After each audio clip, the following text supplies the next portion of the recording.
selamat datang di podcast kita pada hari ini bersama saya, Angela Effendiani Ruseka Putri, dan narasumber kita pada hari ini. Halo semuanya, saya Roselina Yenetin Sanur.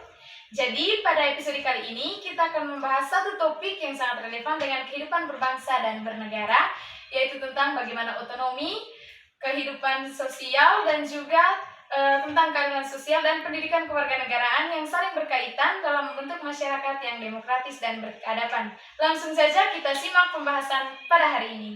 Meanwhile, you got me jumping like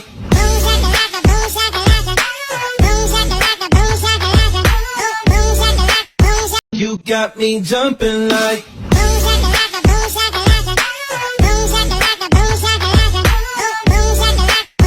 meanwhile,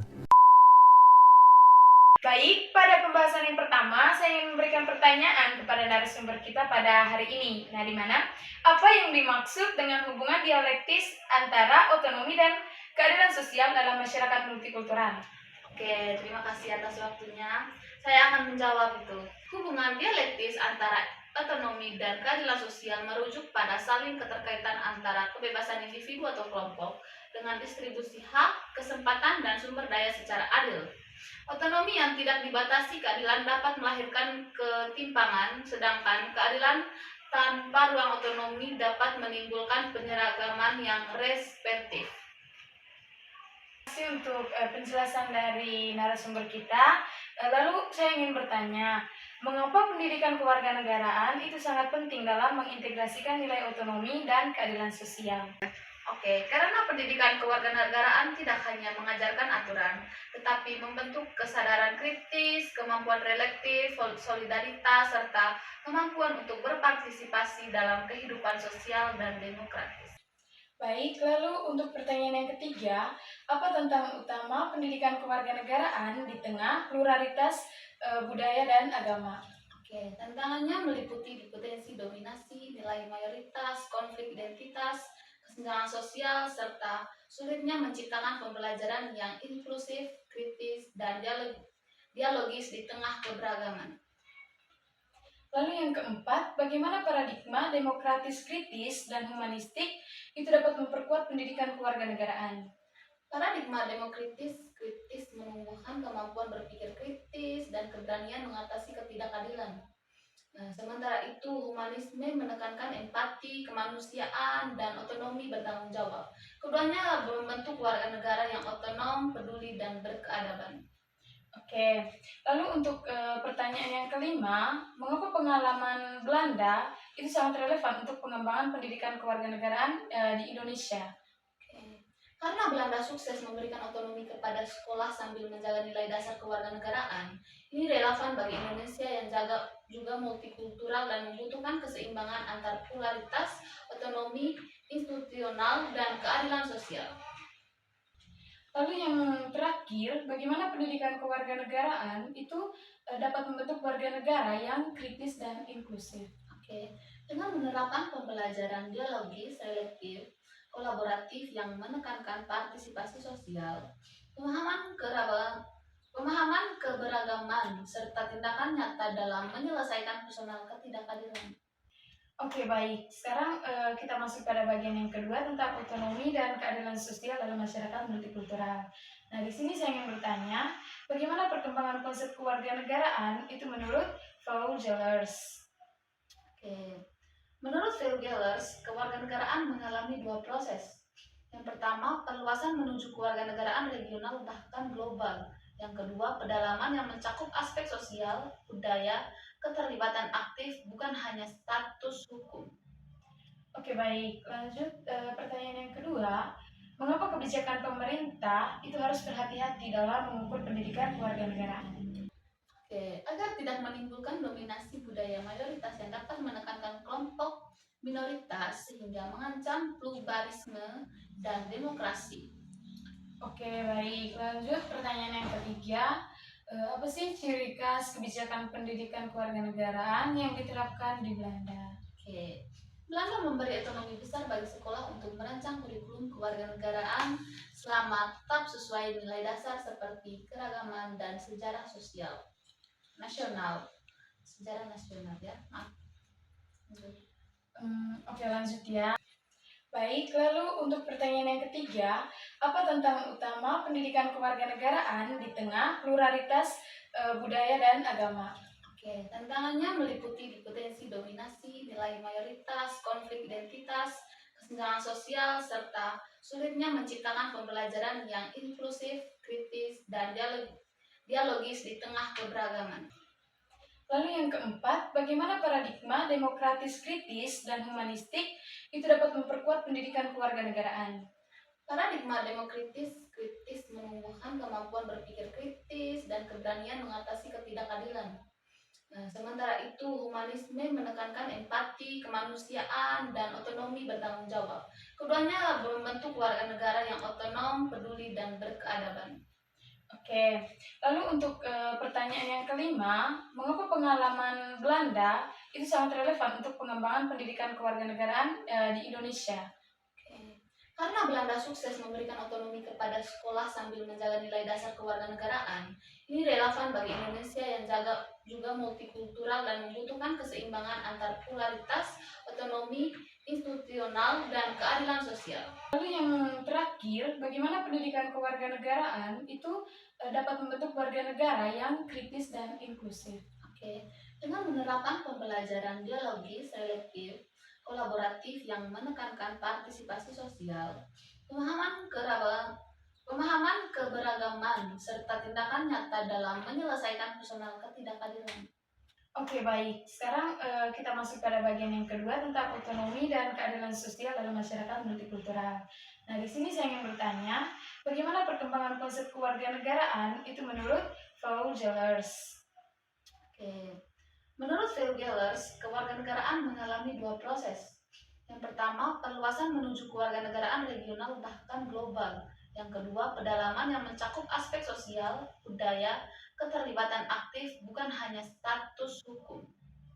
Oke, baik. Lanjut pertanyaan yang kedua, mengapa kebijakan pemerintah itu harus berhati-hati dalam mengukur pendidikan kewarganegaraan? Karena disiplin cocok dengan struktur hierarkis sekolah, sedangkan otonomi membutuhkan kebebasan berekspresi dan keterlibatan sosial membutuhkan koneksi dengan masyarakat luar sekolah.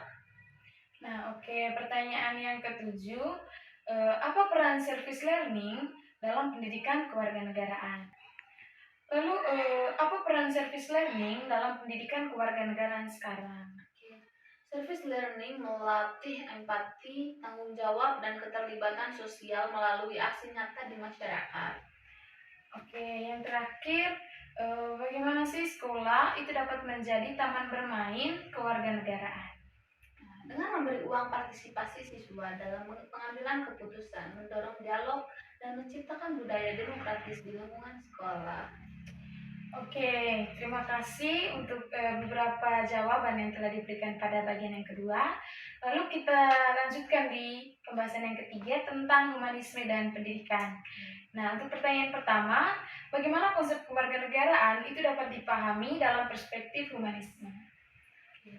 Humanisme memahami kewarganegaraan sebagai identitas sosial yang menghargai martabat kemanusiaan, kebebasan relatif, dan kemampuan bekerja sama demi kebaikan bersama.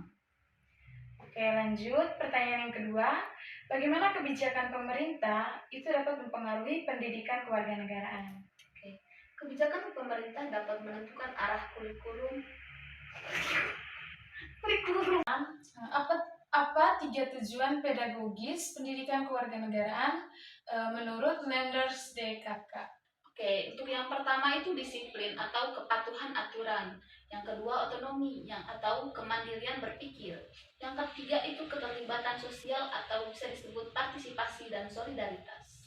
Oke, dari itu apa saja tiga tipe kewarganegaraan yang sekarang itu sedang berkembang? Oke, yang pertama itu adaptif atau patuh kurang otonomi. Yang kedua individual bebas minim solidaritas. Untuk yang ketiga itu demokratis kritis. Yang pertama otonomi partisipatif dan adil sosial.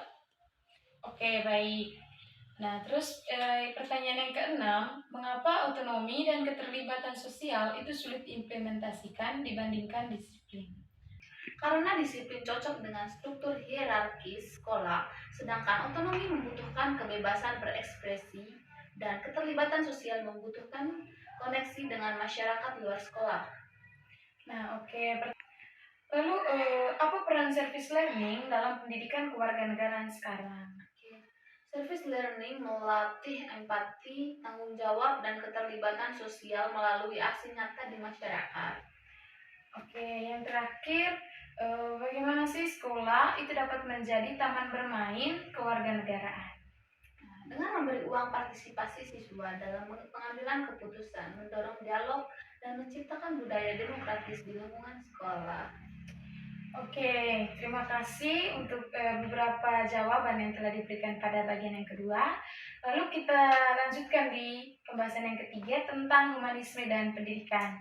Nah, untuk pertanyaan pertama, bagaimana konsep kewarganegaraan itu dapat dipahami dalam perspektif humanisme?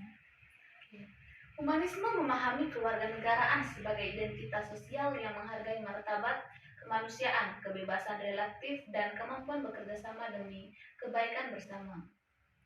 Oke, lanjut. Pertanyaan yang kedua, bagaimana kebijakan pemerintah itu dapat mempengaruhi pendidikan kewarganegaraan? Bila terlalu mengontrol, pendidikan dapat menjadi alat dominasi.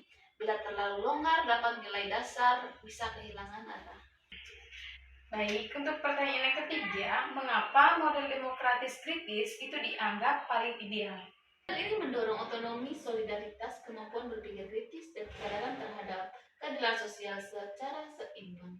Oke, lalu yang keempat, bagaimana kegiatan sosial itu dapat membentuk kompetisi kewarganegaraan?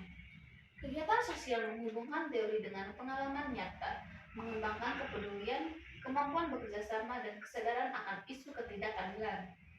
Baik, lalu pertanyaan yang terakhir, apa yang dimaksud dengan pluralisme agonistik menurut Nov?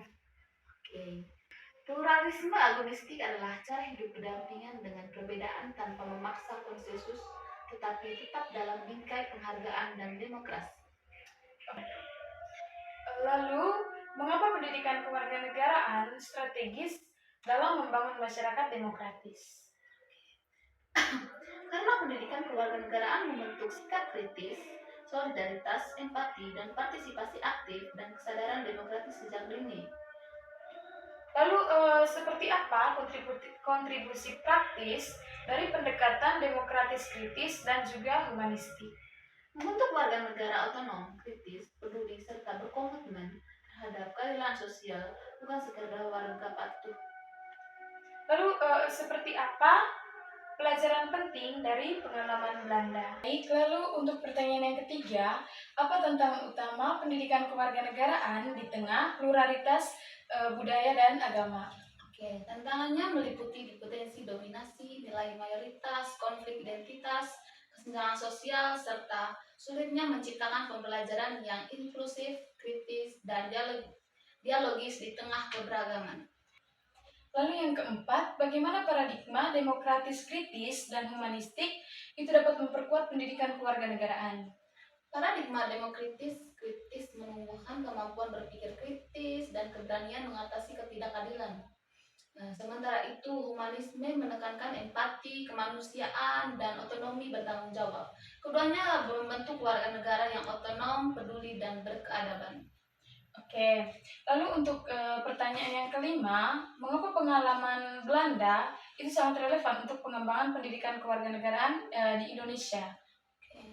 Karena Belanda sukses memberikan otonomi kepada sekolah sambil menjaga nilai dasar kewarganegaraan, ini relevan bagi Indonesia yang juga multikultural dan membutuhkan keseimbangan antar pluralitas, otonomi, institusional, dan keadilan sosial.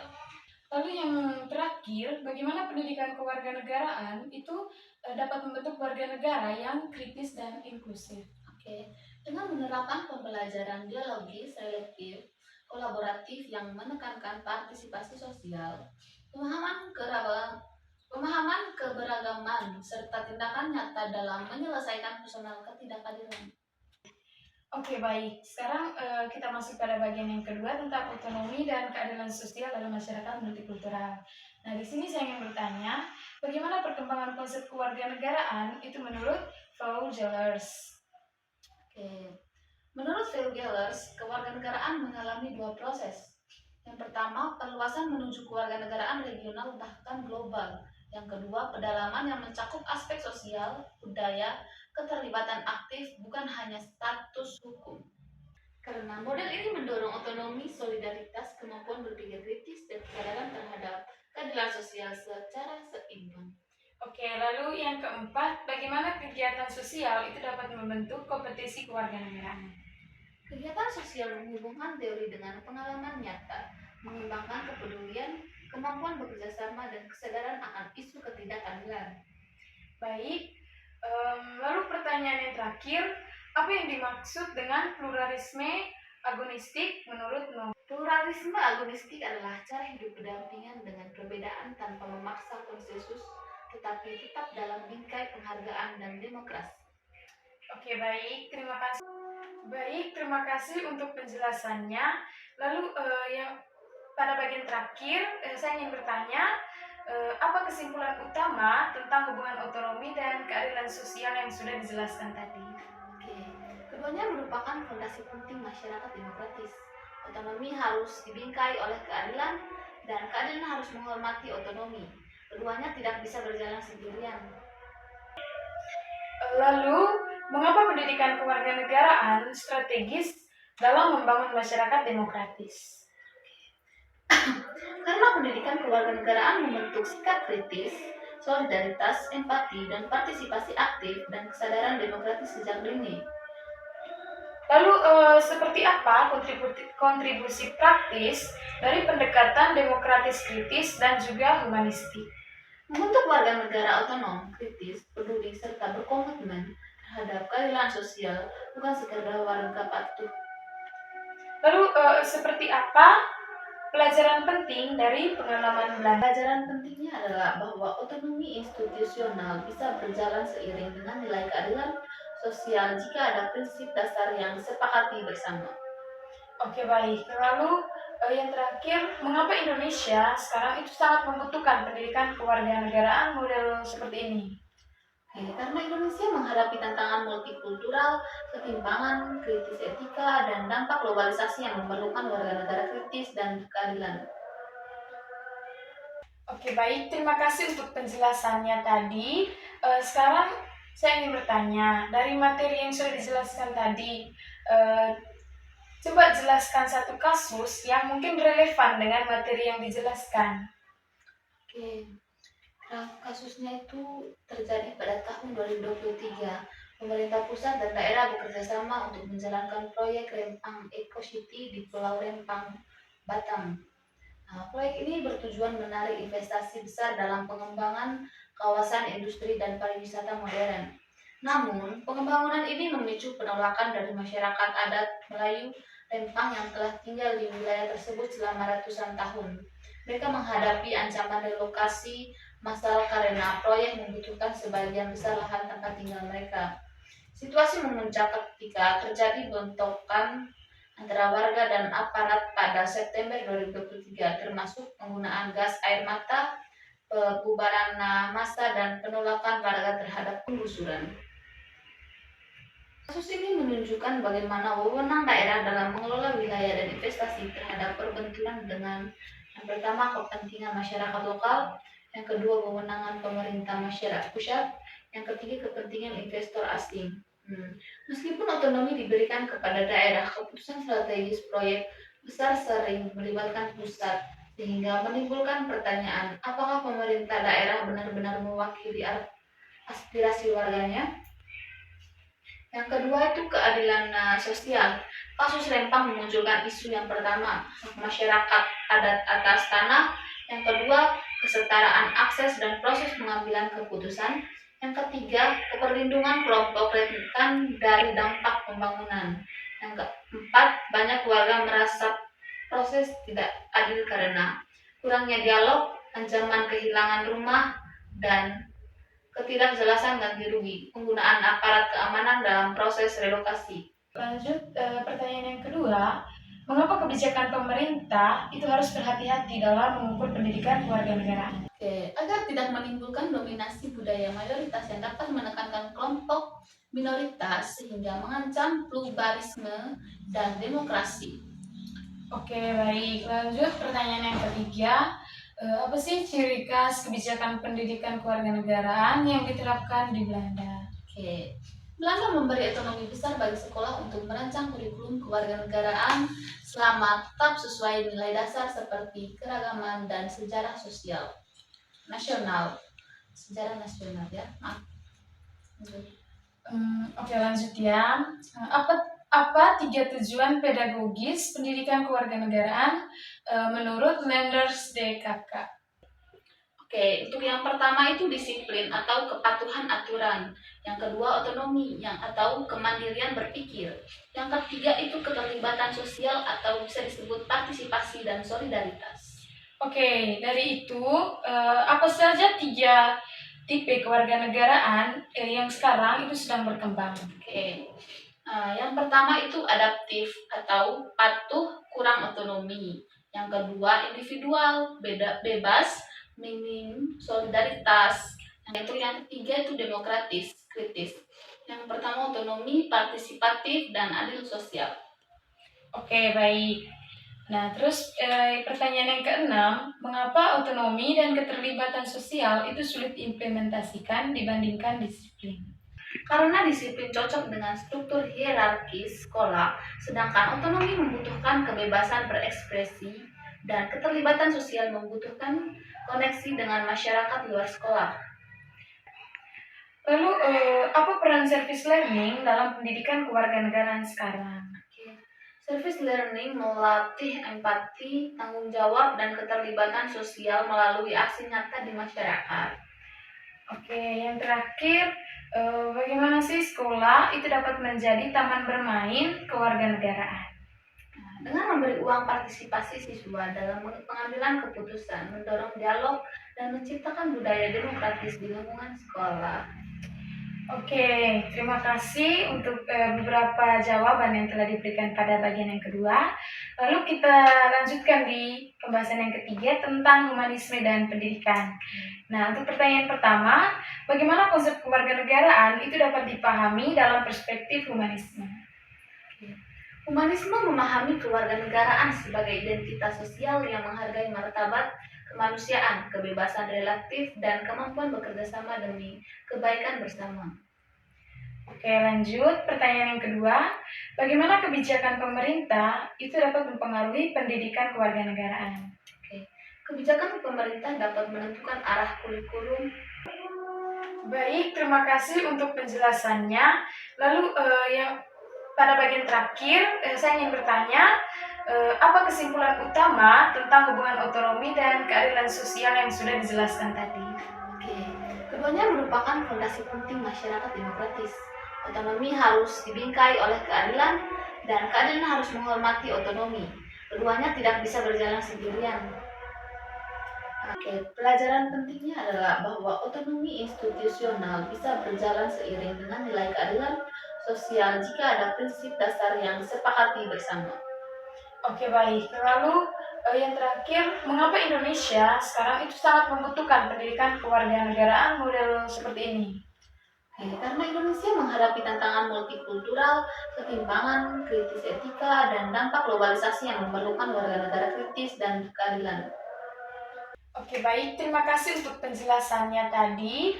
Sekarang saya ingin bertanya, dari materi yang sudah dijelaskan tadi, coba jelaskan satu kasus yang mungkin relevan dengan materi yang dijelaskan. Kasusnya itu terjadi pada tahun 2023. Pemerintah pusat dan daerah bekerja sama untuk menjalankan proyek Rempang Eco City di Pulau Rempang, Batam. Proyek ini bertujuan menarik investasi besar dalam pengembangan kawasan industri dan pariwisata modern. Namun, pembangunan ini memicu penolakan dari masyarakat adat Melayu Rempang yang telah tinggal di wilayah tersebut selama ratusan tahun. Mereka menghadapi ancaman relokasi massal karena proyek membutuhkan sebagian besar lahan tempat tinggal mereka. Situasi memuncak ketika terjadi bentrokan antara warga dan aparat pada September 2023, termasuk penggunaan gas air mata, pembubaran massa, dan penolakan warga terhadap penggusuran. Yang pertama itu otonomi daerah. Kasus ini menunjukkan bagaimana wewenang daerah dalam mengelola wilayah dan investasi. Terhadap perbenturan dengan yang pertama kepentingan masyarakat lokal, yang kedua kewenangan pemerintah masyarakat pusat, yang ketiga kepentingan investor asing. Meskipun otonomi diberikan kepada daerah, keputusan strategis proyek besar sering melibatkan pusat, sehingga menimbulkan pertanyaan, apakah pemerintah daerah benar-benar mewakili aspirasi warganya? Yang kedua itu keadilan sosial. Kasus Rempang memunculkan isu yang pertama, hak masyarakat adat atas tanah. Yang kedua, kesetaraan akses dan proses pengambilan keputusan. Yang ketiga, keperlindungan kelompok rentan dari dampak pembangunan. Yang keempat, banyak warga merasa proses tidak adil karena kurangnya dialog, ancaman kehilangan rumah, dan ketidakjelasan ganti rugi, penggunaan aparat keamanan dalam proses relokasi. Yang ketiga, selanjutnya pendidikan kewarganegaraan. Kasus ini relevan sebagai bahan kajian PKN karena mengandung praktik demokrasi dari partisipasi publik. Yang kedua, kesadaran akan hak dan kewajiban warga negara. Yang ketiga, konflik antara kepentingan pemerintah, investor, dan masyarakat. Mahasiswa dapat menganalisis bagaimana warga memperjuangkan hak melalui aksi damai, audiensi, hingga advokasi. Bagaimana pemerintah seharusnya menangani konflik sesuai prinsip HAM dan konstitusi? Oke, baik. Terima kasih karena telah memaparkan kasus yang begitu rinci penjelasannya ya. Lalu bagaimana dari kasus tersebut itu kaitannya dengan nilai-nilai Pancasila itu seperti apa? Yang pertama itu ketuhanan yang Maha Esa. Warga Rempang memandang tanah sebagai bagian dari warisan budaya dan nilai spiritual. Proses pemindahan seharusnya sensitif terhadap nilai-nilai religius dan budaya masyarakat. Yang kedua itu kemanusiaan yang adil dan beradab. Penggunaan gas air mata terhadap warga termasuk perempuan dan anak-anak menuai kritik karena dianggap tidak mencerminkan nilai kemanusiaan yang beradab. Yang ketiga, persatuan Indonesia. Ketegangan antara warga dan pemerintah menunjukkan perlunya komunikasi dan dialog untuk menjaga persatuan, bukan dengan kekerasan. Yang keempat, kerakyatan yang dipimpin oleh hikmat kebijaksanaan. Proses musyawarah harus menjadi jalan utama sebelum penetapan kebijakan besar. Pada kasus ini, warga merasa keputusan diambil tanpa melibatkan mereka secara bermakna. Yang terakhir, kelima, keadilan sosial bagi seluruh rakyat Indonesia. Keadilan sosial diuji ketika pembangunan ekonomi tidak seimbang dengan perlindungan hak-hak rakyat kecil. Penggunaan seharusnya tidak mengorbankan masyarakat adat. Oke, baik. Terima kasih karena telah menjelaskan semua pembahasan kita pada hari ini secara jelas, terperinci sekali ya, teman Alin. Lalu dari saya, pembahasan kita hari ini tentang otonomi, keadilan sosial, dan pendidikan kewarganegaraan, di mana tadi sudah kita lihat bahwa ketiganya itu bukanlah konsep yang berdiri sendiri, tetapi juga saling mempengaruhi dan justru membentuk fondasi penting bagi masyarakat demokratis. Nah, otonomi tanpa keadilan itu bisa melahirkan ketimpangan. Nah, lalu keadilan tanpa otonomi itu bisa menekankan kebebasan. Nah, dan pendidikan kewarganegaraan hadir sebagai jembatan untuk menumbuhkan kesadaran, karakter kritis, dan empati agar setiap warga itu mampu berpartisipasi secara tanggung jawab. Nah, jadi baik, terima kasih sudah mendengarkan pembahasan kita pada sore hari ini. Semoga pembahasannya bermanfaat, membuka wawasan dan menginspirasi kita semua untuk terus membangun warga negara Indonesia yang lebih adil, inklusif, dan berkeadaban. Sampai jumpa di episode berikutnya. Dadah!